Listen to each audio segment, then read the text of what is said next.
आप सभी का स्वागत है हमारे YouTube चैनल द स्टडी गोल में। और आज हम बाल मनोविज्ञान चाइल्ड साइकोलॉजी का प्रैक्टिस सेट सॉल्व करेंगे। और स्पेशली ये सीटेट के लिए है क्योंकि अगले मंथ में सीटेट एग्ज़ाम लगा हुआ भी है, इसलिए इसमें जो भी क्वेश्चन दिए गए हैं वो सभी सीटेट लेवल के हैं। इसलिए इस वीडियो को आप ध्यान से देखेंगे। तो इस वीडियो में हम जानेंगे कि सीटेट में किस टाइप से क्वेश्चन पूछे जाते हैं और हमको कैसे आंसर देना है। यानी कि हमें जो 4 विकल्प मिलेंगे उन विकल्पों में ज़्यादा से ज़्यादा विकल्प हम कैसे निगलेक्ट करेंगे, यानी कि कैसे हम उन विकल्पों में से ज़्यादा विकल्पों को कैंसिल करेंगे। तो अगर आपको हमारा वीडियो पसंद आए सब्सक्राइब करें, लाइक करें, शेयर करें और हमसे जुड़ें। तो सबसे पहला जो क्वेश्चन है कि छात्र केंद्रित शिक्षा शास्त्र की क्या विशेषता है। तो छात्र केंद्रित का तात्पर्य है बाल केंद्रित। तो सबसे पहले हम जानेंगे कि बाल केंद्रित या छात्र केंद्रित शिक्षा होती क्या है।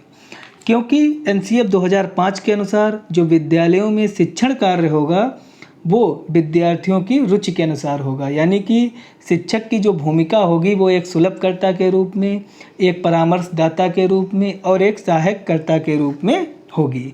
तो बाल केंद्रित शिक्षा के अंतर्गत शिक्षार्थियों को वरीयता दी जाती है, उनके मनोवैज्ञानिक तरीके से उन्हें शिक्षा दी जाती है, उनके अनुभवों को वरीयता दी जाती है और विद्यार्थियों की रुचि को भी महत्व दी जाती है।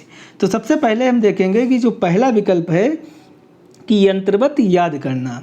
तो आपने जैसे ही याद करना देखा तो ये विकल्प ऑटोमेटिक कैंसिल हो गया, क्योंकि एनसीएफ 2005 रटंत विद्या यानी कि याद करने के विरोधी है। तो आप जहाँ भी याद करना देख लेंगे वो विकल्प ऑटोमेटिक कैंसिल हो जाएगा।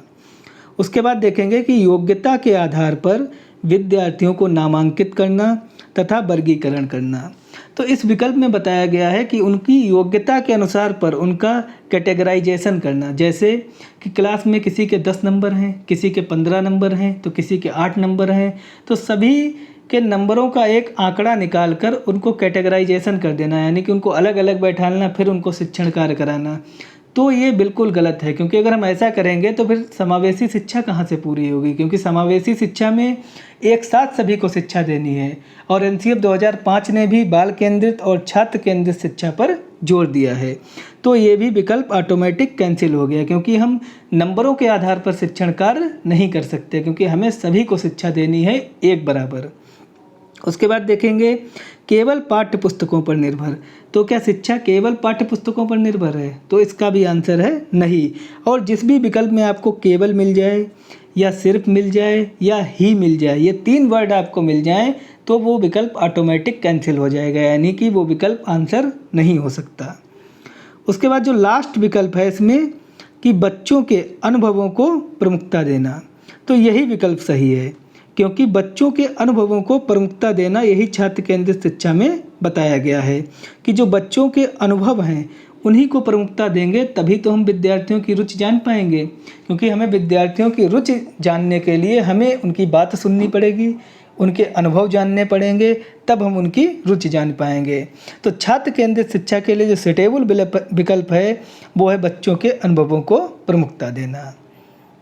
उसके बाद हम देखेंगे अब दूसरा क्वेश्चन। इसी प्रकार से आप क्वेश्चन सॉल्व करेंगे कि आप विकल्पों को निगलेक्ट करना सीखेंगे, यानी कि कैंसिल करना सीखेंगे। अगर 4 में से आपने 2 विकल्प भी कैंसिल कर दिए तो आपके पास सिर्फ 2 विकल्प बचे, तो आपको उन 2 में से आंसर चुनना है। तो आपके आंसर की प्रोबेबिलिटी बढ़ जाएगी, यानी कि सही होने के चांस ज़्यादा रहेंगे।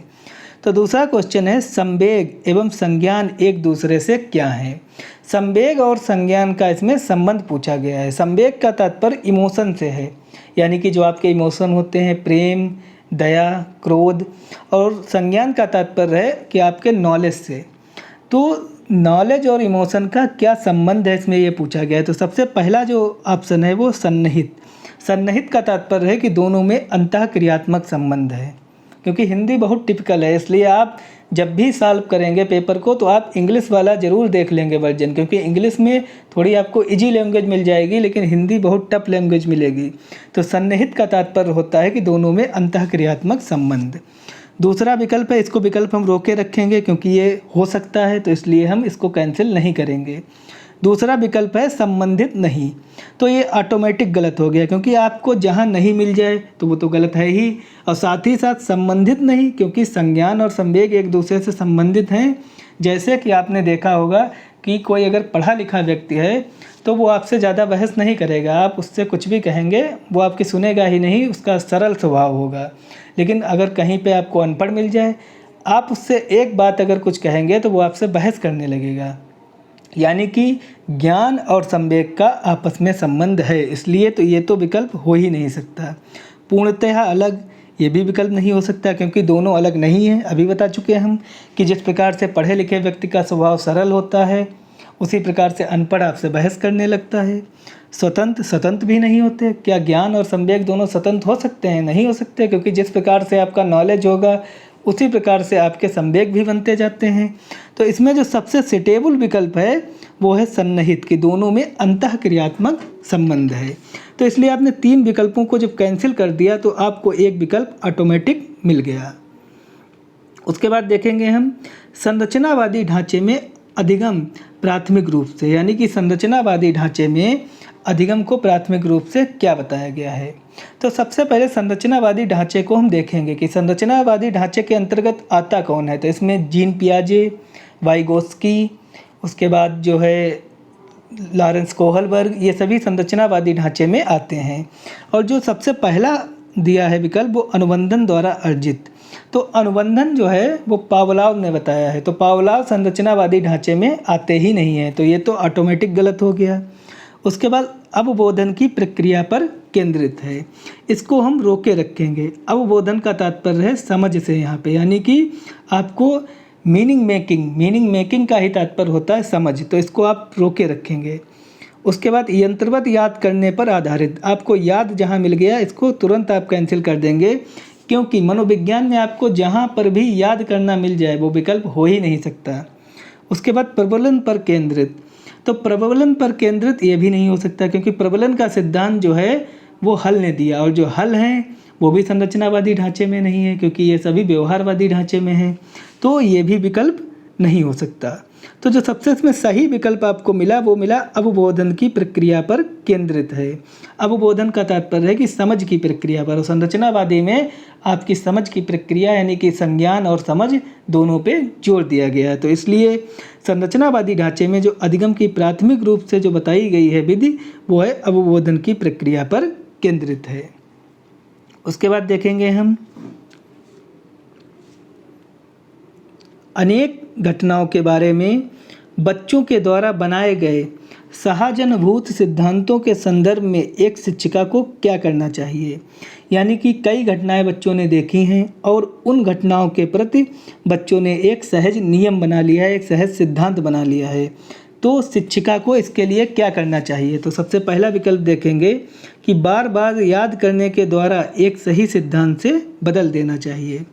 यानी कि शिक्षिका जो उस सिद्धांत को बच्चों ने बनाया है उसको बार बार याद करा के और उसे एक सही सिद्धांत में बदल दे। यानी कि अगर उन्होंने कोई गलत सोच बनाई है या कोई गलत सिद्धांत बना लिया है तो उसको बार बार याद करा के सही सिद्धांत में बदल दो। तो क्या यह सही विकल्प हो सकता है? तो बिल्कुल नहीं हो सकता, ये गलत हो गया। क्योंकि अगर कोई गलत सिद्धांत है, क्या टीचर उसको बार बार याद करा के सही करवा सकता है? तो नहीं करा सकता, क्योंकि जब वो चीज़ गलत है तो मतलब गलत है, तो कितनी बार याद करो सही थोड़ी ना हो जाएगी। उसके बाद देखेंगे कि प्रतिकूल प्रमाण एवं उदाहरणों को प्रस्तुत करके बच्चों के इन सिद्धांतों को चुनौती देना चाहिए। तो इस विकल्प को हम रोक लेंगे, क्योंकि ये हो सकता है कि शायद यही हमारा आंसर हो। इसके बाद देखेंगे कि बच्चों के इन सिद्धांतों को अनदेखा करना चाहिए। तो ये भी गलत है, क्योंकि अगर बच्चों के मन में कोई भी कन्फ्यूजन है या उनके मन में किसी भी टॉपिक के प्रति, कोई भी टॉपिक है उसके प्रति अगर उनकी कोई भी इच्छा है या उनके मन में कोई भी क्वेश्चन चल रहा है, तो हमें उस क्वेश्चन को या उनके उस कन्फ्यूजन को हमें दूर करना है। तो इसलिए ये तो विकल्प हो ही नहीं सकता, क्योंकि हम उनको अनदेखा नहीं कर सकते। और लास्ट विकल्प है बच्चों को दंडित करना चाहिए। तो ये तो विकल्प बिल्कुल नहीं हो सकता, क्योंकि हमें बच्चों को दंडित नहीं करना है, क्योंकि मनोविज्ञान में आपको बच्चों को मारना पीटना कुछ भी नहीं है। आप ऐसा विकल्प कभी नहीं चुन सकते जिसमें मारना पीटना या दंड देना दिया गया हो। तो ये तो ऑटोमेटिक गलत हो गया। तो इसमें जो सही विकल्प है वो ये है कि प्रतिकूल प्रमाण एवं उदाहरणों को प्रस्तुत करके बच्चों के इन सिद्धांतों को चुनौती देनी चाहिए। जैसे कि बच्चों ने कोई चीज़ बार बार देखी है और उसके प्रति एक अवधारणा बना ली है और वो अवधारणा उनकी गलत है, तो हमें उन्हें प्रमाण देना चाहिए और उसके लिए अनेक उदाहरण देना चाहिए कि आपने जो सीखा है, आपने जो एक सिद्धांत बना लिया है, ये गलत है। यानी कि बच्चों के उन सिद्धांतों को चुनौती देनी चाहिए और सही सिद्धांत फिर स्थापित करना चाहिए। तो ये विकल्प सही है। उसके बाद देखेंगे हम अगला विकल्प। नेक्स्ट क्वेश्चन है कि बच्चों को अधिगम गतिविधियों में भागीदारी करने के लिए लगातार पुरस्कार देना व दंड का प्रयोग करने से क्या प्रभाव पड़ता है। तो इस क्वेश्चन में कहा गया है कि बच्चों को पढ़ाई के लिए, अधिगम के लिए या पढ़ने के लिए उनकी लगातार उनको एक्टिव रखने के लिए अगर उनको हम कंटिन्यू पुरस्कार दें या कंटिन्यू दंड दें तो इसका क्या प्रभाव पड़ेगा। यानी कि उनसे अधिगम कार्य करवाने के लिए, उन्हें अधिगम में एक्टिवेट रखने के लिए उन्हें लगातार अगर पुरस्कार दें या लगातार दंड दें तो इसका क्या प्रभाव पड़ेगा। तो सबसे पहला विकल्प देखेंगे कि यह बच्चों को प्रदर्शन आधारित लक्ष्यों के बजाय निपुणता पर ध्यान देने के लिए प्रोत्साहित करेगा। तो पहला विकल्प का कहने का मतलब है कि अगर हम उनको लगातार दंड देंगे या लगातार पुरस्कार देंगे तो उन्हें निपुण बनाएगा, यानी कि वो उनसे प्रदर्शन नहीं कर पाएगा, यानी कि कोई भी चीज़ डुप्लीकेट नहीं होगी, वो निपुण हो जाएंगे। तो क्या ऐसा हो सकता है कि किसी भी बच्चे को आप लगातार डेली पुरस्कार दो या उसे डेली दंड दो। पहले हम पुरस्कार पे बात कर लें। अगर किसी बच्चे को आप डेली पुरस्कार देंगे, छोटी छोटी बातों पे पुरस्कार देंगे, तो क्या वो निपुण होगा? बिल्कुल नहीं, क्योंकि फिर तो उसे पुरस्कार लेने की आदत हो जाएगी, फिर तो उसकी हैबिचुअल में आ जाएगा, डेली के वर्क में आ जाएगा। फिर ऐसा होगा कि 2-4 दिन बाद वो लर्निंग छोड़ ही देगा, क्योंकि उसे तो पुरस्कार अब डेली ही मिल रहा है। लेकिन जब पुरस्कार कभी कभी मिलता है तो उसकी महत्व होती है। जैसे आप कहीं अपने रिश्तेदारी में जाते हैं, अगर आप वहाँ डेली जाएं तो आपकी वहाँ पे इतनी खातिरदारी नहीं होगी, लेकिन अगर आप वहाँ पे साल या 6 महीने में एक बार जाएं तो आपकी वहाँ पे खातिरदारी ज़्यादा होती है। तो इसीलिए अगर पुरस्कार को हम डेली देंगे तो बच्चा निपुण हो ही नहीं सकता, वो तो लर्निंग से दूर ही भागेगा। उसके बाद दंड, अगर दंड भी हम किसी को बच्चे को डेली देंगे तो दंड का प्रभाव ही नष्ट हो जाएगा, फिर तो वो दंड से डरेगा ही नहीं, क्योंकि उसे तो पता है कि डेली हमको 2 छड़ी मिलनी है, तो वो 2 छड़ी खा लेगा, पढ़ेगा क्यों। लेकिन अगर हम कभी कभी दंड देंगे तो उस दंड का प्रभाव पड़ेगा। तो इसलिए ये तो विकल्प गलत हो गया कि इससे बच्चे निपुण नहीं होंगे। दूसरा विकल्प है कि अधिगम में बच्चों की स्वाभाविक अभिरुचि तथा जिज्ञासा कम होती है। तो इस विकल्प को हम रोक के रखेंगे, क्योंकि ये विकल्प हो सकता है आंसर। उसके बाद बाहरी अभिप्रेरणा कम होती है, तो ये भी आंसर नहीं हो सकता, क्योंकि पुरस्कार और दंड देने से बाहरी अभिप्रेरणा थोड़ी ना कम होती है। क्योंकि ऐसा थोड़ी ना है कि अगर आपको शिक्षक कोई चीज़ समझाएगा तो वो दंड दे के ही समझाए या पुरस्कार दे के ही समझाए, वो ऐसे भी समझा सकता है। यानी कि बाहरी अभिप्रेरणा का दंड से कोई तात्पर्य नहीं है, तो ये भी विकल्प गलत है। आंतरिक अभिप्रेरणा बढ़ती है। क्या आपको डेली पुरस्कार मिलने से या डेली दंड मिलने से आपके अंदर अभिप्रेरणा जागृत होगी, यानी कि आप अपने आप पढ़ने के लिए मोटिवेट होंगे? तो ये भी नहीं है, क्योंकि आपको पता है कि हमें तो डेली दंड मिलना, डेली 2 छड़ी मिलनी है, तो क्यों पढ़ें हम। तो ये भी नहीं विकल्प हो सकता। तो जो इसका सबसे सही विकल्प है वो है अधिगम में बच्चों की स्वाभाविक अभिरुचि तथा जिज्ञासा कम होती है। क्योंकि यह जो क्वेश्चन है ये निगेटिव क्वेश्चन है। पहले तो आप पहचानना सीखें कि क्वेश्चन कौन पॉजिटिव है कौन निगेटिव है। तो ये क्वेश्चन निगेटिव है, इसलिए इसका जो आंसर होगा वो भी निगेटिव होगा। तो यानी कि बच्चों की स्वाभाविक अभिरुचि तथा जिज्ञासा कम होगी, तो यही विकल्प सही है। उसके बाद देखेंगे हम नेक्स्ट क्वेश्चन कि संरचनावादी सिद्धांतों के अनुसार अधिगम के बारे में निम्नलिखित में से कौन सा कथन सही है। यानी कि संरचनावादी जो थे उन्होंने अधिगम के लिए जो नियम बताए या जो सिद्धांत बताए वो कौन कौन से सही हैं इसमें से, या कौन सा इसमें से सही है और कौन गलत है। तो सबसे पहला जो ऑप्शन है वो अधिगम आवृत्ति संबंध के द्वारा व्यवहारों का अनुबंधन है। यानी कि संरचनावादी सिद्धांतों ने व्यवहार की तो कोई बात ही नहीं की है, क्योंकि व्यवहारवादी सिद्धांत यानी कि जो व्यवहारवादी मनोवैज्ञानिक थे वो अलग थे और संरचनावादी अलग थे। क्योंकि संरचनावादियों ने ज्ञान को प्राथमिकता दी है और व्यवहारवादियों ने व्यवहार को प्राथमिकता दी है। तो इसलिए ये विकल्प ऑटोमेटिक गलत हो गया, क्योंकि संरचनावादियों में व्यवहार का कोई लेना ही देना नहीं है, क्योंकि संरचनावादी ने ज्ञान को, संज्ञान को, समाज को, इन चीज़ों को प्राथमिक माना है। तो ये विकल्प ऑटोमेटिक गलत हो गया, क्योंकि इसमें व्यवहार का जिक्र हो गया। उसके बाद दूसरा ऑप्शन देखेंगे कि अधिगम सक्रिय विनियोजन के द्वारा ज्ञान की संरचना की प्रक्रिया है। तो इसको हम रोक लेंगे, क्योंकि इसमें ज्ञान वर्ड दिया गया है, तो इस विकल्प को हम रोक के रखेंगे। उसके बाद अधिगम पुनरुत्पादन एवं स्मरण की प्रक्रिया है। तो इसमें बताया गया है कि जो अधिगम है यानी कि जो लर्निंग है वो पुनरुत्पादन यानी कि रिप्रोडक्शन एंड रिकॉल यानी कि स्मरण की प्रक्रिया है। तो ये भी गलत है, क्योंकि जो संरचनावादी हैं उन्होंने सबसे ज़्यादा प्राथमिकता जो दी है वो संज्ञान पे, नॉलेज पे दी है, ज्ञान पे दी है। तो इसलिए जो रिप्रोडक्शन या जो रिकॉल यानी कि स्मरण है, ये भी विकल्प गलत हो गया। उसके बाद अधिगम यंत्रवत याद करने की प्रक्रिया है। तो आपको जहाँ याद करना मिल गया तो ये तो ऑटोमेटिक गलत हो गया, वो चाहे व्यवहारवादियों के लिए हो, चाहे संरचनावादियों के लिए हो, मनोविज्ञान में किसी के लिए भी हो, वो विकल्प ऑटोमेटिक गलत हो जाएगा। तो इसमें जो सबसे सही विकल्प मिला वो अधिगम सक्रिय विनियोजन के द्वारा ज्ञान की संरचना की प्रक्रिया है, यानी कि संरचनावादियों ने ज्ञान को, संज्ञान को प्राथमिकता दी है। तो इसलिए यही विकल्प सही है। उसके बाद अगला क्वेश्चन देखेंगे कि विद्यार्थियों को स्पष्ट उदाहरण एवं गैर उदाहरण देने के क्या परिणाम हैं। यानी कि इस क्वेश्चन में पूछा गया है कि अगर विद्यार्थी कोई टॉपिक पे फंसा है तो उसको स्पष्ट उदाहरण देना एवं उस टॉपिक को समझाने के लिए आप व्यवहारिक जीवन से जोड़कर भी उसको उदाहरण देना, तो इसके क्या परिणाम होते हैं। तो नंबर 1, यह अवधारणाओं की समझ में अभाव पैदा करता है।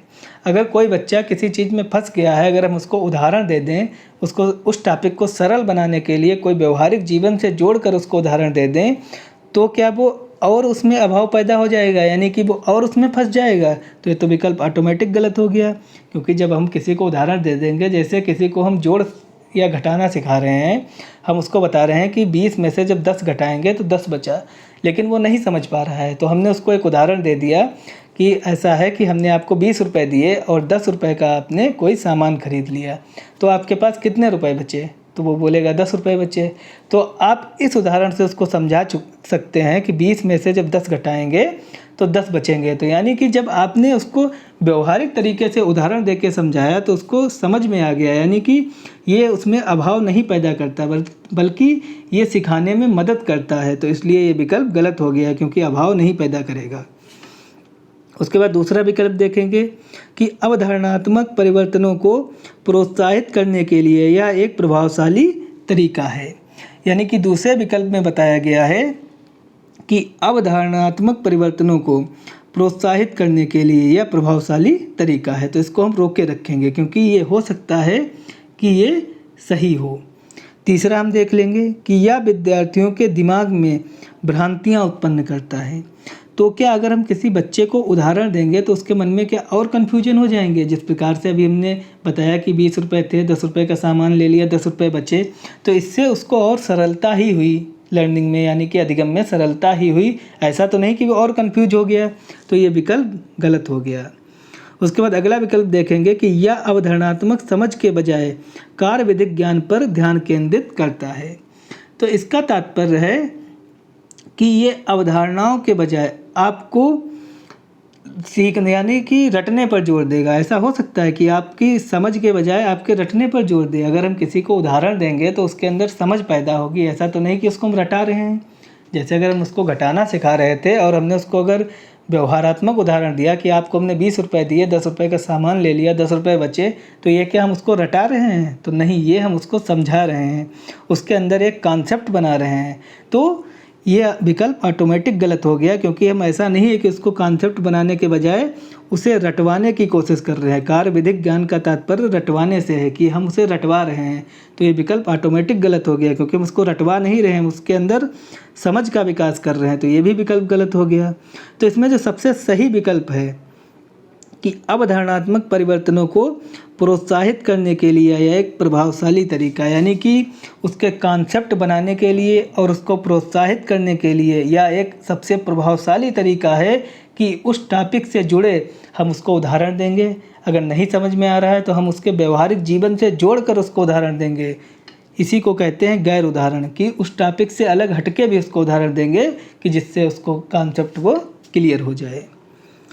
उसके बाद हम अगला क्वेश्चन देखेंगे।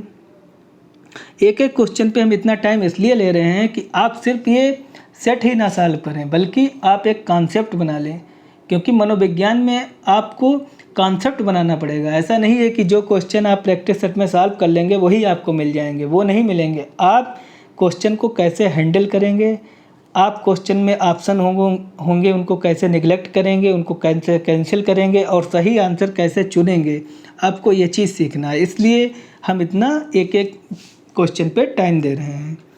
तो अगला क्वेश्चन देखेंगे कि एक प्राथमिक विद्यालय की अध्यापिका बच्चों को एक प्रभावशाली समस्या समाधानकर्ता बनने के लिए किस प्रकार से प्रोत्साहित करती है। यानी कि इस क्वेश्चन में पूछा गया है कि एक प्राथमिक विद्यालय की जो अध्यापिका है वो बच्चों के समस्या समाधानकर्ता बनने के लिए किस प्रकार से उसे प्रोत्साहित करेगी। यानी कि सबसे प्रभावशाली तरीका क्या होगा कि कोई बच्चे अगर समस्या में फंसे हैं तो वो किस प्रकार से समाधानकर्ता के रूप में उनकी मदद करेगी। तो इसका सबसे प्रभावशाली तरीका क्या होगा, इस क्वेश्चन में यही पूछा गया है। तो सबसे पहला जो इसमें विकल्प है कि गलत उत्तरों को अस्वीकार करके एवं दंडित करना। तो आपको जहाँ भी दंडित मिल जाए वो विकल्प ऑटोमेटिक कैंसिल हो गया, क्योंकि मनोविज्ञान में आपको बच्चों को कहीं भी दंड नहीं देना है। और एनसीएफ 2005 दंड का विरोधी भी है कि आपको बच्चों को दंड नहीं देना है।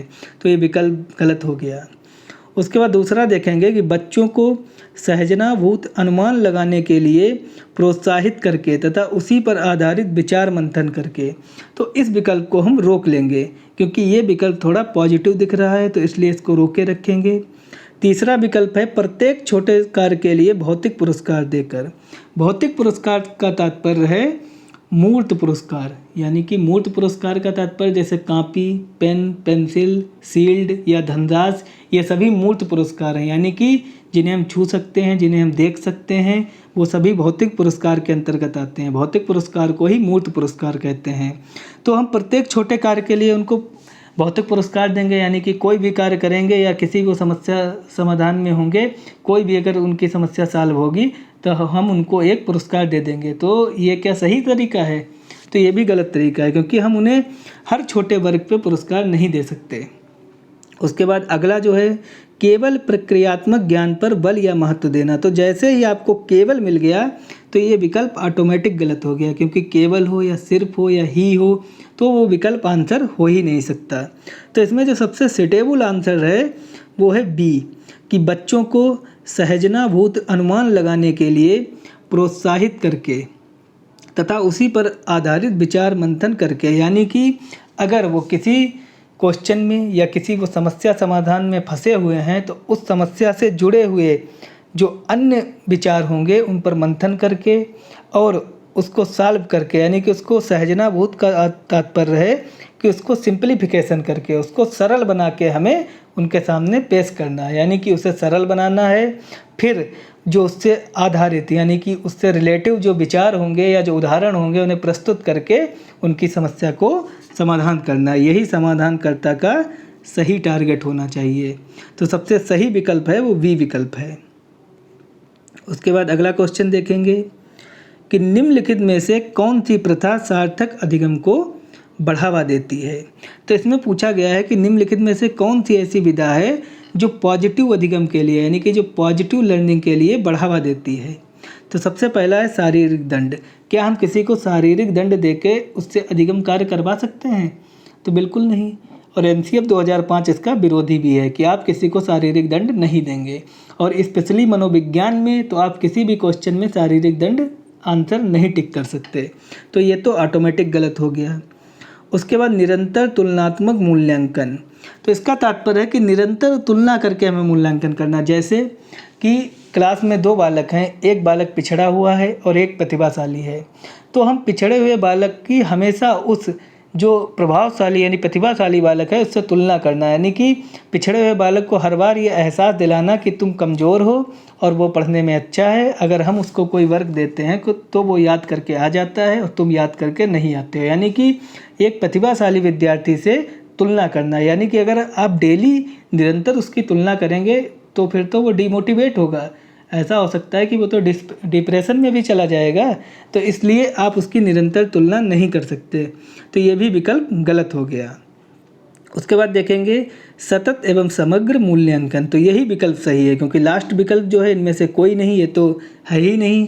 तो हमें सतत एवं समग्र मूल्यांकन करना है, यानी कि हमें सतत का तात्पर्य है कि कंटिन्यू, कि जैसे महीने या 15 दिन में, 1 महीने में या 15 दिन में हमें उनका टेस्ट लेना है और मूल्यांकन करना है। और मूल्यांकन करने के बाद उनकी कमियों को पहचान कर हमें उनका निदान करना है। तो एक सार्थक अधिगम के लिए जो सबसे ज़रूरी है वो है सतत एवं समग्र मूल्यांकन। तो इसका राइट आंसर सी है।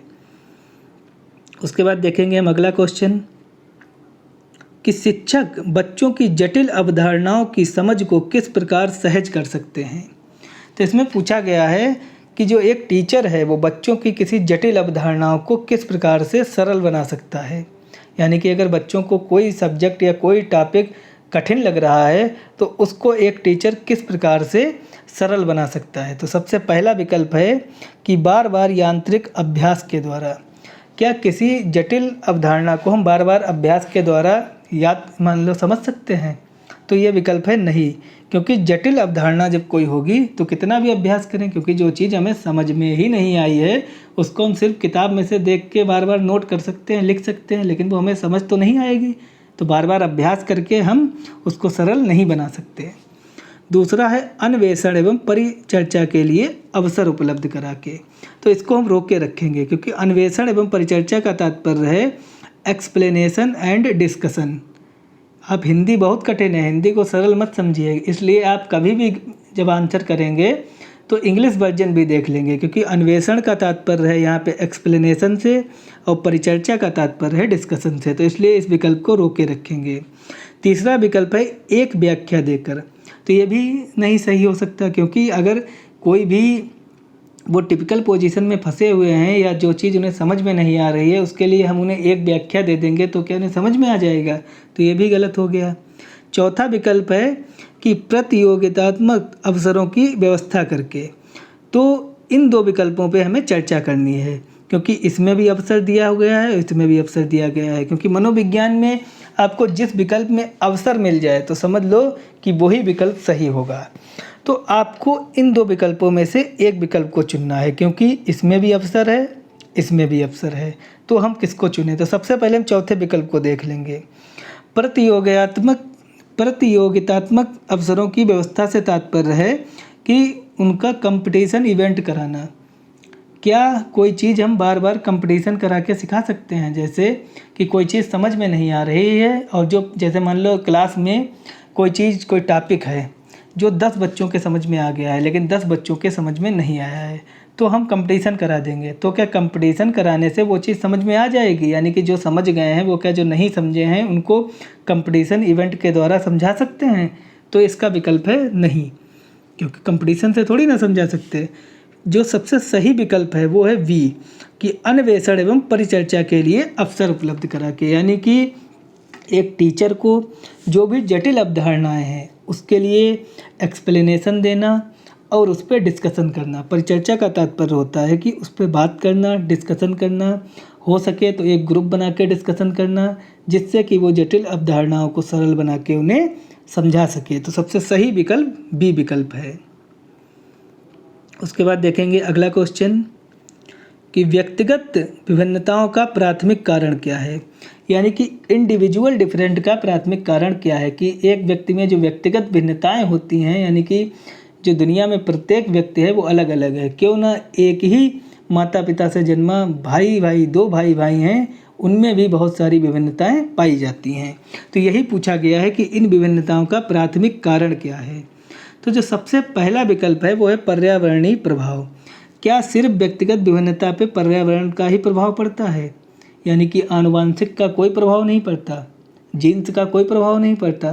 तो आंसर है नहीं, क्योंकि पर्यावरणीय प्रभाव सिर्फ नहीं पड़ता, क्योंकि आनुवांशिक का भी प्रभाव पड़ता है, जीन्स का भी प्रभाव पड़ता है, यानी कि आपको अपने माता पिता से किस प्रकार से जीन्स मिले हैं तो उसका भी इस पे प्रभाव पड़ता है आपकी व्यक्तिगत विभिन्नता पे। तो इसलिए सिर्फ पर्यावरणीय प्रभाव इसका आंसर नहीं होगा।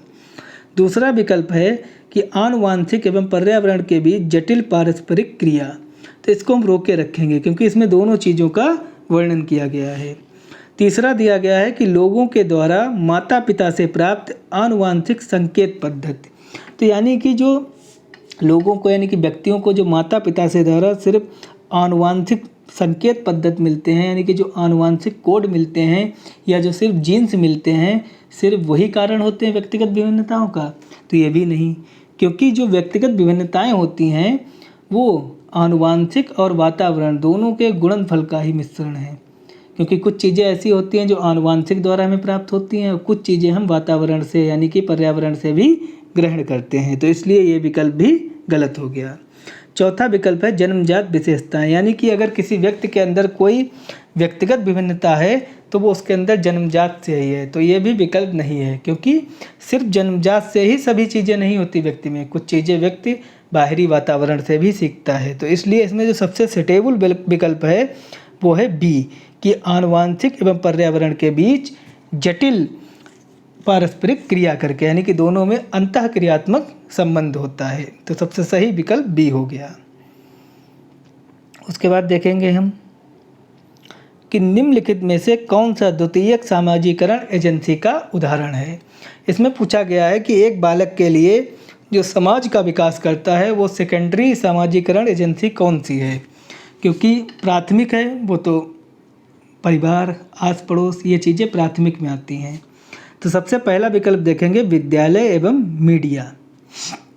तो इस विकल्प को हम रोक के रखेंगे क्योंकि विद्यालय ये द्वितीयक सामाजिकरण की एजेंसी है, क्योंकि जो घर परिवार या पास पड़ोस के बाद विद्यालय जो दूसरे नंबर पे कहीं जाता है वो विद्यालय में ही जाता है, क्योंकि बालक जो कुछ भी पहले सीखता है वो घर परिवार में सीखता है या अपने आस पड़ोस से सीखता है, उसके बाद फिर जो सीखता है वो विद्यालय से सीखता है, इसलिए इसको हम रोक के रखेंगे। दूसरा है मीडिया एवं पास पड़ोस। तो इसमें मीडिया तो सही है, लेकिन पास पड़ोस जो है वो प्रथम सामाजिकरण एजेंसी है, पास पड़ोस और परिवार, तो इसलिए ये विकल्प गलत हो गया। तीसरा है परिवार एवं पास पड़ोस। तो ये तो प्राथमिक ही है, यानी कि पहला जो सामाजिकरण एजेंसी है वो परिवार एवं पास पड़ोस ही है, तो ये भी विकल्प गलत हो गया। चौथा है परिवार एवं मीडिया। परिवार इसमें दिया गया है, परिवार यानी कि प्राथमिक सामाजिकरण एजेंसी है, पहली सामाजिकरण एजेंसी जो है वो परिवार है, इसलिए ये भी विकल्प गलत हो गया। तो जो सबसे सही विकल्प है वो विद्यालय एवं मीडिया है, क्योंकि विद्यालय ये भी द्वितीयक सामाजिकरण एजेंसी का उदाहरण है और मीडिया ये भी द्वितीयक सामाजिकरण का उदाहरण है। क्योंकि कोई भी बच्चा जो जन्म लेता है तो क्या वो सीधे विद्यालय चला जाता है या सीधे वो न्यूज़ देखने लगता है? तो इसका आंसर है नहीं, क्योंकि वो सबसे पहले घर में सीखता है, उसका जो सामाजिकरण होता है वो सबसे पहले परिवार में होता है, फिर आस पड़ोस से होता है। तो ये दोनों चीज़ें प्राथमिक में आएंगी और जो सेकेंडरी में द्वितीयक में आएंगी वो विद्यालय और मीडिया। बाद में जब बड़ा हो जाता है बालक तभी तो विद्यालय जाएगा, तभी तो उसको मीडिया में इंटरेस्ट होगा। तो सही आंसर है विद्यालय एवं मीडिया। उसके बाद देखेंगे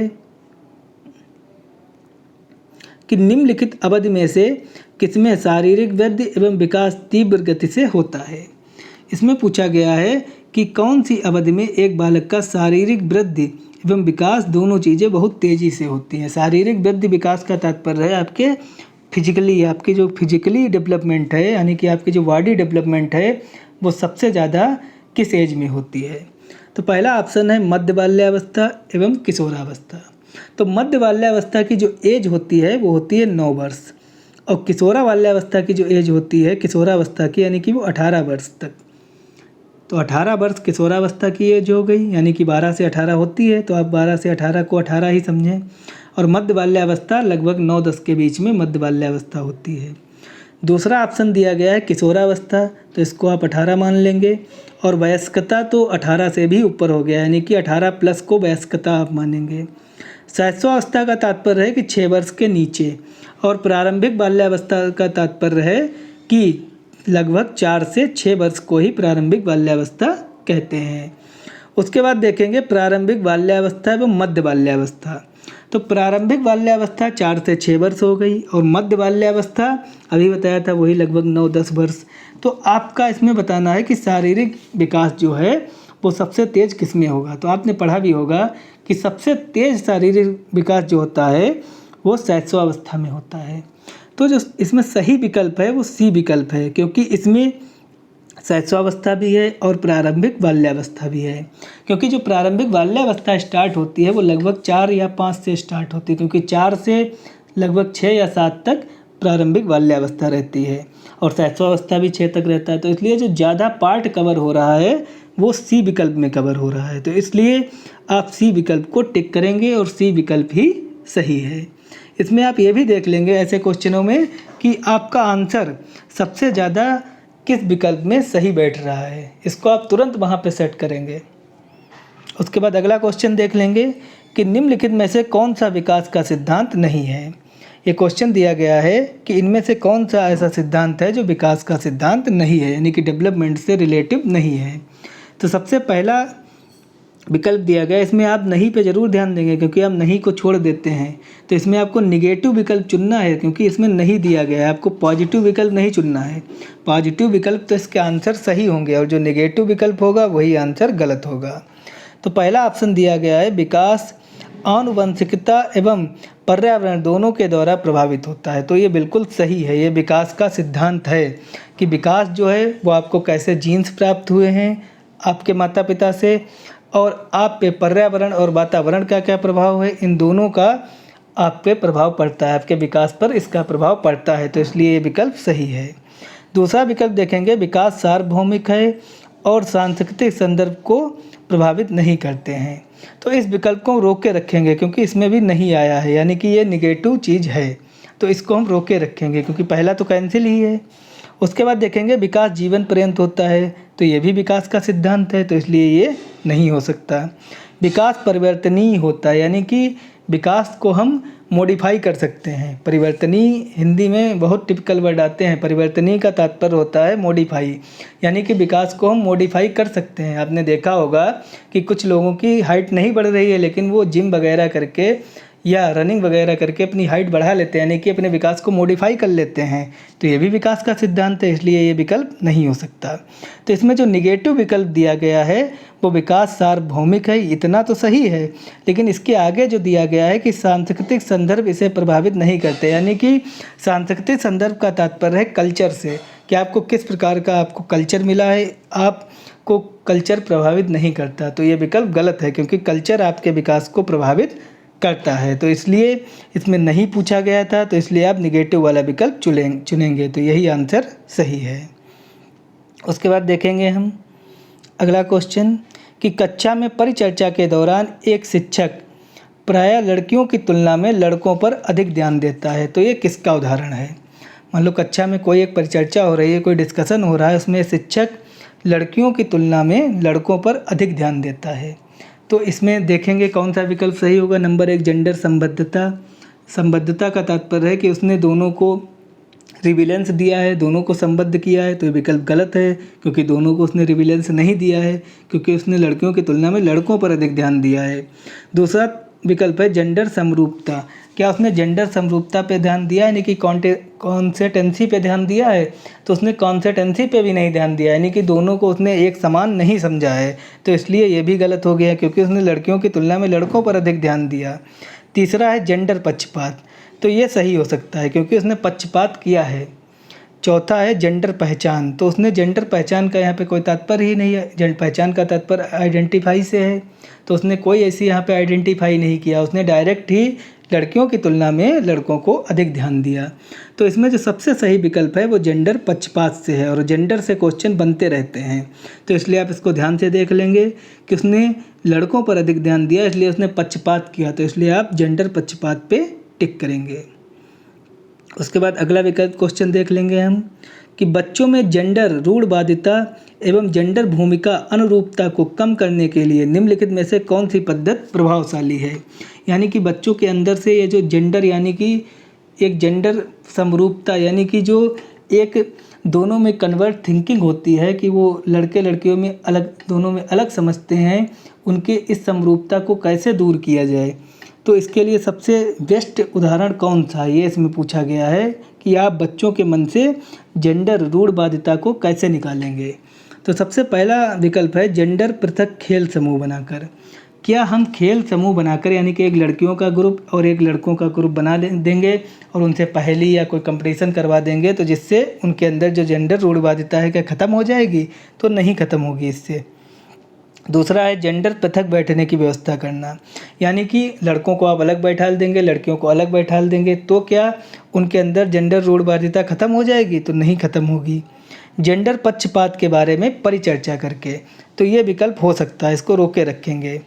जेंडर विशिष्ट भूमिकाओं को महत्व देना, तो ये भी विकल्प नहीं हो सकता, यानी कि आप जेंडर की जो विशिष्ट भूमिकाएं होंगी, जैसे मान लो कोई प्रतिभाशाली छात्र है, यानी कि लड़कियों में कोई प्रतिभाशाली छात्र है, तो आप उस पर अधिक ध्यान देंगे, तो ये जेंडर पक्षपात हो जाएगा। तो इसलिए आप विशिष्टता को भी ध्यान नहीं देंगे, तो ये विकल्प गलत हो गया। जो सबसे सही विकल्प है वो है जेंडर पक्षपात के बारे में परिचर्चा करके, यानी कि आप डिस्कशन करके उन्हें समझा के और अच्छे उदाहरण देके ये बात उनके मन से निकाल सकते हैं, यानी कि जेंडर रूढ़वादिता की बात आप परिचर्चा करके निकाल सकते हैं उनके दिमाग से। तो सबसे बेस्ट जो विकल्प है वो यही है।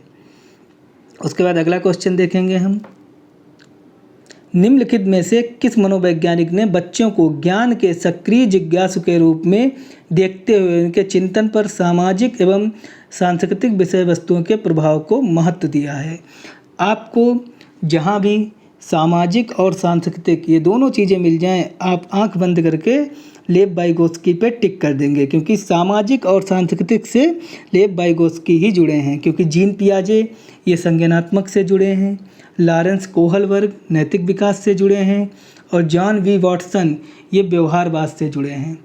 तो इसको आप याद रखेंगे, जीन पियाजे संज्ञानात्मक, लॉरेंस कोहलबर्ग नैतिक विकास का सिद्धांत, जॉन वी वॉटसन व्यवहारवाद के सिद्धांत से, और लेव वाइगोत्स्की जो हैं वो सामाजिक एवं सांस्कृतिक संबंध से जुड़े हुए हैं। इन्होंने समाज को इम्पोर्टेंट माना है और आपका कल्चर किस प्रकार से है उसको महत्व दी है इन्होंने, तो इसमें लेव वाइगोत्स्की सही हैं। उसके बाद देखेंगे हम अगला, भाषा के अर्जन एवं विकास के लिए सर्वाधिक संवेदनशील अवधि कौन सी है? इसमें पूछा गया है कि आप भाषा जो अर्जन करते हैं, यानी कि जो पर्यावरण से या वातावरण से जो भाषा सीखते हैं, यानी कि जो अनुकरण करते हैं, उसके लिए जो सबसे संवेदनशील अवधि है वो कौन सी, यानी कि ऐसी कौन सी अवधि है जो सबसे अधिक संवेदनशील है, यानी कि आपको जिस प्रकार से आपको माहौल मिलेगा, जिस प्रकार से आपको वातावरण मिलेगा, आप उसी में ढल जाएंगे। अगर आपको गलत चीज़ें सिखाई जाती हैं तो आप गलत चीज़ों का अनुकरण कर लेंगे, गलत चीज़ों का अर्जन कर लेंगे। तो संवेदनशील ऐसी आयु कौन सी है? तो पहला विकल्प दिया गया है मध्य बाल्यावस्था। मध्य बाल्यावस्था की अभी एज बताई लगभग 8 से 10 वर्ष होती है। दूसरा है किशोरावस्था, 12 से 18 वर्ष एज होती है। जन्म पूर्व अवधि यानी कि 0 वर्ष, ये तो विकल्प हो ही नहीं सकता बिल्कुल। प्रारंभिक बाल्यावस्था, तो प्रारंभिक बाल्यावस्था की आयु 4 से 6 वर्ष होती है। तो इसमें आपको सबसे सही विकल्प कौन सा है? क्योंकि जब आप 8 से 10 वर्ष के होते हैं तो आपको कुछ ज्ञान होता है, कुछ नॉलेज होता है। 12 से 18 ये तो बिल्कुल नहीं हो सकता, तब तो आप बिल्कुल मेच्योरिटी की ओर बढ़ रहे होते हैं। तो इसमें जो सबसे सही विकल्प है वो प्रारंभिक बाल्यावस्था है, यानी कि जब आप 4 से 6 वर्ष के बीच में होते हैं तो आपको जिस प्रकार से समाज मिलेगा, जिस प्रकार से आपको वातावरण मिलेगा, उस प्रकार से आप अपने आप को ढाल लेंगे। उसके बाद अगला विकल्प क्वेश्चन देखेंगे कि निम्नलिखित में कौन सी लॉरेंस कोहलबर्ग के प्रस्तावित नैतिक विकास की अवस्था है? तो इसमें देखना है कि इन विकल्पों में से कौन सी लॉरेंस कोहलबर्ग के नैतिक विकास की एक अवस्था है। तो सबसे पहला विकल्प है मूर्त संक्रियात्मक अवस्था। तो ये मूर्त संक्रियात्मक अवस्था जीन पियाजे की है और इसकी आयु 7 से 11 वर्ष है, यानी कि जो जीन पियाजे की तीसरी अवस्था है वो मूर्त संक्रियात्मक अवस्था है और इसकी आयु 7 से 11 वर्ष है। तो इसलिए ये तो हो ही नहीं सकती लॉरेंस कोहलबर्ग की। दूसरी है उद्योग बनाम अधीनता अवस्था। तो ये इरिक इरिक्सन के मनोसामाजिक सिद्धांत की अवस्था है, तो ये भी नहीं हो सकता क्योंकि ये इरिक इरिक्सन का इसमें पूछा नहीं गया, इसमें लॉरेंस कोहलबर्ग का पूछा गया है। तीसरी है प्रसुप्ति अवस्था। तो जो प्रसुप्ति अवस्था है ये फ्रायड महोदय ने बताई थी कि प्रसुप्त अवस्था में सबसे अधिक काम भावना होती है, तो ये भी नहीं हो सकता। चौथा है सामाजिक अनुबंध अभिन्यास। तो सामाजिक अनुबंध अभिन्यास को ही उत्तर परंपरागत नैतिक अवस्था कहते हैं, जिसकी आयु 13 से 16 वर्ष होती है। तो यही लॉरेंस कोहलबर्ग की नैतिक विकास की अवस्था है, यानी कि सामाजिक अनुबंध अभिन्यास। सामाजिक अनुबंध अभिन्यास को ही उत्तर परंपरागत नैतिक अवस्था कहते हैं, जिसकी 13 से 16 वर्ष एज है, और ये लॉरेंस कोहलबर्ग की अवस्था है। तो इसमें सही विकल्प चौथा हो गया। उसके बाद देखेंगे हम अगला क्वेश्चन कि बच्चों के संज्ञानात्मक विकास के संदर्भ में कौन सी पियाजे की संरचना है, यानी कि बच्चों के संज्ञानात्मक विकास के संदर्भ में जीन पियाजे ने कौन सी संरचना बताई है। तो पहली अनुबंधन, तो अनुबंधन पावलाव ने बताई, यानी कि इन्होंने कुत्ते पर प्रयोग किया था, वो पावलाव ने किया था, जीन पियाजे ने नहीं किया था। दूसरा है प्रबलन, तो प्रबलन ये हल ने बताया है। प्रबलन का सिद्धांत है, यानी कि जो अनुकरण का सिद्धांत है, प्रबलन का सिद्धांत है, वो हल महोदय का है। तो ये भी नहीं है, तो अनुबंधन और प्रबलन ये दोनों गलत हो गए। स्कीमा, इसको हम रोके रखेंगे। चौथा है अवलोकन अधिगम, तो जो अवलोकन अधिगम है ये अल्बर्ट बंडूरा का है। इन्होंने सामाजिक अधिगम का सिद्धांत दिया है। सामाजिक अधिगम के सिद्धांत को ही हम अवलोकन अधिगम कहते हैं, और ये अल्बर्ट बंडूरा का है। तो इसमें जो जीन पियाजे की संरचना है वो स्कीमा है। जीन पियाजे ने 3 चीज़ें बताई थी, स्कीमा, आत्मसातीकरण और समायोजन।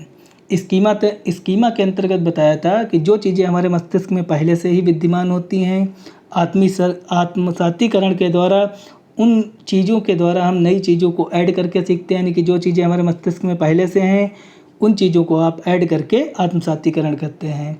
और समायोजन का तात्पर्य है कि कोई नई चीज़ का आप समायोजन करते हैं। इस चीज़ का हमने वीडियो भी दिया हुआ है, आप इसको प्लेलिस्ट में देख सकते हैं कि स्कीमा, आत्मसातीकरण और समायोजन क्या होता है। तो इसलिए जो पियाजे की संरचना है वो स्कीमा है। तो इसमें विकल्प सी सही हो गया। उसके बाद अगला क्वेश्चन देख लेंगे कि बच्चों को संकेत देना तथा आवश्यकता पड़ने पर सहयोग प्रदान करना निम्नलिखित में से किसका उदाहरण है। तो इसमें पूछा गया है कि बच्चों को संकेत देना और आवश्यकता पड़ने पर उनके बीच में सहायता भी कर देना, तो ये किसका उदाहरण है। सबसे पहला दिया गया है मॉडलिंग। क्या मॉडलिंग का उदाहरण है, तो गलत। दूसरा है पाण या ढांचा, तो इसको हम रोके रखेंगे।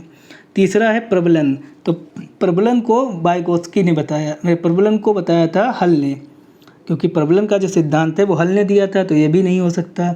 चौथा है अनुबंधन, और अनुबंधन तो पावलाव ने बताया था, तो ये भी गलत हो गया। तो इसमें जो सही विकल्प है वो है ढांचा, पाण ढांचा। ढांचा को ही हम स्कैफोल्डिंग कहते हैं। स्कैफोल्डिंग का ही दूसरा नाम है पाण एवं ढांचा। और स्कैफोल्डिंग के सिद्धांत में ये बताया गया है कि जब बच्चा कोई समस्या समाधान कर रहा होता है और जब वो बीच में कहीं फंस जाता है, और जब बीच में उसकी कोई सहायता की जाती है, किसी मार्गदर्शक के द्वारा उसे वहाँ से बाहर निकाल लिया जाता है, तो इसी को पाण ढांचा या स्कैफोल्डिंग कहते हैं। यानी कि जैसे कोई, इसको हम उदाहरण से समझाएं, जैसे कोई एक इतना क्षेत्र किसी बच्चे को दिया गया कि आपको ये क्षेत्र दिया जाता है और ये कार्य आपको पूरा करना है, लेकिन बच्चा सिर्फ यहाँ तक अभी पहुँच पाया है, और यहाँ तक पहुँचा बच्चा और यहाँ पे वो फंस गया, तो अभी इतना क्षेत्र खाली रह गया, यानी कि जो उसको टारगेट दिया गया था वो अभी पूरा नहीं हो पाया। तो इतना टारगेट जो है वो किसी मार्गदर्शक के द्वारा पूरा कराया गया, यानी कि किसी की सहायता से उसने ये कार्य पूरा किया। तो इसी को ही पाण ढांचा या स्कैफोल्डिंग या ZPD का सिद्धांत कहते हैं। तो ये आप समझ गए होंगे कि ये वाइगोत्स्की का है स्कैफोल्डिंग, तो इसको आप याद रखेंगे। उसके बाद अगला देख लेंगे हम कि रूही हमेशा समस्या के एकाधिक समाधानों के बारे में सोचती है। इनमें से काफ़ी समाधान मौलिक होते हैं। रूही किन गुणों का प्रदर्शन कर रही है, यानी कि रूही हमेशा कोई भी ऐसी समस्या होती है तो उसके लिए एक से अधिक विकल्पों के बारे में सोचती है। तो उसके ये जो विकल्प जो सोचती है, तो उसकी जो सोच है वो कैसी है। नंबर 1 अन्वय विचारक।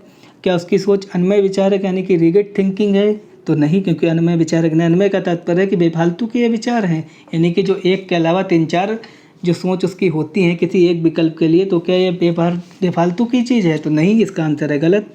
ये भी नहीं। आत्म केंद्रित विचार, आत्म केंद्रित का तात्पर्य है कि उसके अंदर ईगो है कोई, इसलिए ऐसा ये करती है, तो ये भी नहीं। सृजनात्मक विचारक यानी कि क्रिएटिव थिंकिंग, सृजनात्मक विचारक से तात्पर्य है क्रिएटिव थिंकिंग, तो इसको रोक के रखेंगे हम।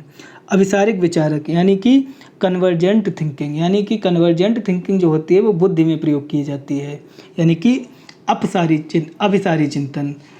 चिंतन बुद्धि में प्रयोग किया जाता है जिसे कन्वर्जेंट थिंकिंग कहते हैं। और सृजनात्मक विचारक यानी कि क्रिएटिव थिंकिंग ये अपसारी चिंतन में प्रयोग की जाती है। जब एक ही क्वेश्चन के कोई 4-5 आंसर दे दे या कोई एक ही समस्या के 4-5 विकल्प ढूंढ ले तो उसको सृजनात्मक चिंतन यानी कि क्रिएटिव थिंकिंग कहते हैं। तो इसलिए इसमें जो सही आंसर है वो सृजनात्मक विचार है। उसके बाद अगला देखेंगे कि आकलन का प्राथमिक उद्देश्य क्या होना चाहिए। इसमें पूछा गया है अगर किसी बच्चे का हम आकलन कर रहे हैं तो उसका जो प्राइमरी उद्देश्य है वो क्या होना चाहिए। विद्यार्थियों के प्राप्तांकों के आधार पर उनको नामांकित करना, यानी कि विद्यार्थियों ने जिस प्रकार से नंबर गेन किए हैं, जिस प्रकार से उन्होंने स्कोर किया है उस हिसाब से उनका नामांकन करना, उस हिसाब से उन्हें पढ़ाना, तो ये भी विकल्प गलत है क्योंकि ऐसे नहीं कर सकते। रिपोर्ट कार्ड में उत्तीर्ण या अनुत्तीर्ण अंकित करना, यानी कि आपने उनका आंकलन इसलिए किया है कि आप उनका सिर्फ रिपोर्ट कार्ड बना दें और उन्हें पास या फेल कर दें, तो आकलन का सिर्फ ये उद्देश्य नहीं होता, तो ये भी गलत है। तीसरा है विद्यार्थियों के लिए श्रेणी निश्चित करना। क्या आकलन सिर्फ उन्हें फर्स्ट, सेकंड, थर्ड श्रेणी देने के लिए किया जाता है, तो ये भी विकल्प गलत है क्योंकि आकलन उनकी समस्या को पहचानने के लिए किया जाता है, ना कि फर्स्ट, सेकंड, थर्ड की श्रेणी देने के लिए किया जाता है।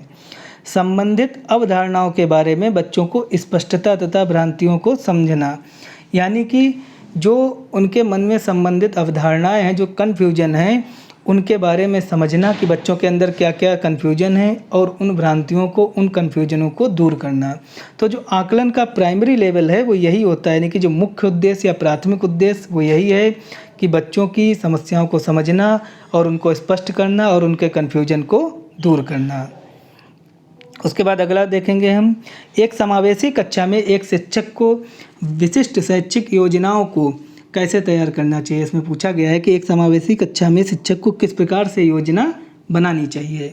तो नंबर 1 सक्रिय रूप से तैयार करना चाहिए, तो इसको रोक के रखेंगे। दूसरा, तैयार करने के लिए हतोत्साहित करना चाहिए, तो ये गलत है क्योंकि आप हतोत्साहित नहीं कर सकते। समावेशी शिक्षा में आप किसी को डिमोटिवेट नहीं कर सकते, तो ये ऑटोमेटिक विकल्प गलत हो गया क्योंकि ये निगेटिव है। तीसरा, तैयार नहीं करना चाहिए, नहीं आ गया, तो ये तो ऑटोमेटिक गलत है। कभी कभी तैयार करना चाहिए, क्या हम कभी कभी ही सिर्फ तैयार करेंगे, तो ये भी विकल्प गलत है। किसी भी विकल्प में आपको कभी कभी, नहीं, केवल, शायद, ही, ये सब मिल जाए तो वो विकल्प नहीं होंगे। तो ये 3 विकल्प इसमें गलत हो गए। पहला विकल्प सही है कि उन्हें सक्रिय रूप से तैयार करना चाहिए, इन्होंने कि परमानेंट या एक्टिव करना चाहिए जिससे वो सक्रिय रहें। और लास्ट इस सीरीज का जो क्वेश्चन है कि पठन वैफल्य को बच्चों के प्राथमिक लक्षण क्या हैं, यानी पठन वैफल्य बच्चों के, या को जो आ गया है एक्स्ट्रा है इसको आप छोड़ देंगे, कि पठन वैफल्य बच्चों के प्राथमिक लक्षण क्या हैं। तो पठन वैफल्य क्या होता है, तो पठन वैफल्य का तात्पर्य होता है डिसलेक्सिया से। डिसलेक्सिया, आप इसका इंग्लिश वर्जन ज़रूर देखें, जब भी क्वेश्चन सॉल्व करें तो इसका इंग्लिश वर्जन ज़रूर देखें। डिसलेक्सिया से तात्पर्य है कि डिसलेक्सिया में क्या होता है। तो डिसलेक्सिया में होता है कि जिसे पढ़ने की अक्षमता होती है, यानी कि जो धारा प्रवाह पढ़ नहीं पाता है। तो इसका जो सही विकल्प है वो धारा प्रवाह पढ़ने की अक्षमता, क्योंकि ये बाकी विकल्प जो हैं ये पढ़ने की अक्षमता से, यानी कि डिसलेक्सिया से संबंधित नहीं है, क्योंकि डिसलेक्सिया जो होती है वो पढ़ने की अक्षमता को व्यक्त करती है। और पठन वैफल्य की जो इंग्लिश मीनिंग है वो डिसलेक्सिया है, क्योंकि हिंदी वर्जन इतना कठिन आता है कि आप समझ नहीं पाते हैं कि ये क्या है। तो इसलिए आप जब भी क्वेश्चन सॉल्व करें एग्जाम में तो उसका इंग्लिश वर्जन ज़रूर देख लें, क्योंकि इंग्लिश वर्जन में आपको इजी लैंग्वेज मिलेगी। तो पठन वैफल्य का तात्पर्य डिसलेक्सिया से हो गया, और डिसलेक्सिया जो होती है उसमें धारा प्रवाह पढ़ने की अक्षमता होती है। तो ये प्रैक्टिस सेट यहीं पे समाप्त हुआ। अगर आपको हमारा वीडियो पसंद आए, सब्सक्राइब करें, लाइक करें, शेयर करें और हमसे जुड़ें। ये सिर्फ 25 क्वेश्चन नहीं थे, हमने आपको एक कॉन्सेप्ट बनाया है कि आप किस प्रकार से क्वेश्चन को सॉल्व करेंगे, क्योंकि आप 25 को रट नहीं सकते। मनोविज्ञान में आपको रट कोई चीज़ नहीं सकते, तो इसलिए आपको एक कॉन्सेप्ट बनाना है कि इसी प्रकार से आपको क्वेश्चन मिलेंगे, आप उनको कैसे सॉल्व करेंगे, आप विकल्पों को किस प्रकार से कैंसिल करेंगे, यानी कि 4 में से अगर 2 भी कैंसिल कर देंगे तो 2 बचेंगे, तो आपके आंसर की प्रोबेबिलिटी बढ़ जाएगी, यानी कि सही होने की संभावना बढ़ जाएगी। अगर आपको हमारा वीडियो पसंद आए, सब्सक्राइब करें, लाइक करें, शेयर करें और हमसे जुड़ें। और ये स्पेशली सीटेट के लिए है। धन्यवाद।